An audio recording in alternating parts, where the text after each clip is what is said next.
Assalomu alaykum. Istanbul ko'chalaridan rangalik salom.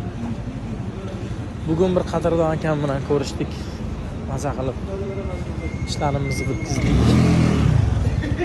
Chiroyli uzun bo'ldi va kunning oxirida shu suhbatlarimizni yakunida zo'r voqeani aytdilar. Shunisilar bilan ham ilindim.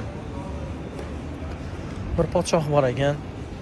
Podshoh nuqul siqilar ekan, uf tortar ekan, boshini ushlab g'ijimlab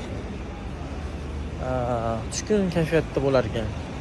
Keyin vazir so'rabdi, podshohim, nima bo'ldi sizga? Podshoh aytar ekan, butun davlat arkonim bor, boyligim bor, farzandlarim bor, yurtim tinch. Lekin menda halovat yo'q. Nimadir yetmaydi, yetmaganday bo'ladi. Nega soliq tushmayapti? Nega u mamlakatda olmadim? Nega bu qurol menda yo'q? deb siqilar ekan. Lekin mana qara, eshikni ochib yopadigan bir oddiy qorovulimiz bor. Bu qorovul baxtli, xursand. Nimaga shunaqa? Vazir aqlli va vazir to'xtab podshohim, endi o'sha bizni hozirgi zamon tili bilan bir